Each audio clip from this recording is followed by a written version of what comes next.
Congratulation সব মেয়েদেরকে। আমার এই যে এরা সবাই ফ্রেন্ড, ওরা সবাই যদি ভালো না করতো আমার ওদের ওদের খুশির জন্যই সব কিছু। কেউ খারাপ করলেও আমি আসলে এটা মানতে পারতাম না। সবাই ওরা গোল্ডেন জিপিএ 5 পেয়েছে, গোল্ডেন বলে তো কিছু নাই সব। আর এই স্কুলে আমিও পড়েছি, স্কুল কলেজ আমার ছিল এখানেই, এখন আমার মেয়ে পড়ছে এই স্কুলে। না না জি জি আশার আমার প্রত্যেকটা মেয়েরই রেজাল্ট খুব ভালো হয়েছে, মানে আমার মেয়ের সহ আমার মেয়ের ফ্রেন্ডদের। এই বিকারণে স্যার তো এটাই একটা সবচেয়ে বড় গুণ যে সবাই খুব ভালোই করে, পড়াশোনা যেমন করাই স্কুল কলেজ তেমনি রেজাল্ট ওরকমই আসে। Thank you.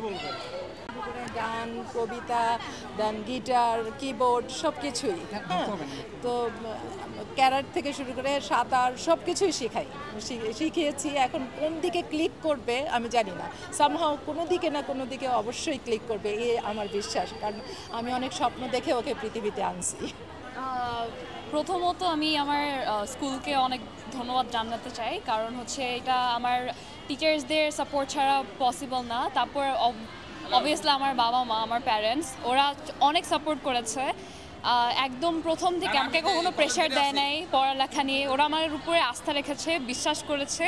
আর আমি এটা ভয়ে ছিলাম যে আমি তাদের বিশ্বাসটা রাখতে পারবো নাকি, তারপর তাদের আশা পূর্ণ রেজাল্ট হবে নাকি আমার এটা নিয়ে, কিন্তু আলহামদুলিল্লাহ এসেছে। আর এইটাই আমি যখন আপনার আম্মা কথা বলতেছিল দেখলাম যে তার চোখে আসলে পানি চলে আসছে। এই যে একটা অনুভূতির জায়গা, এই অনুভূতিটা আপনার ফিল হয় কি না আমি বলবো একটু যদি বলতেন যে আপনার কোন মানে পড়ার সময় আপনার আম্মুর কোন সাপোর্টটা আপনার সবচেয়ে বেশি ভালো লাগছে?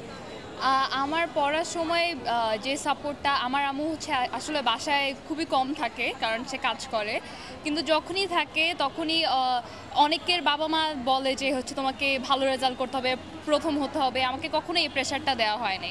আমি যেই রেজাল্টটাই করেছি না কেন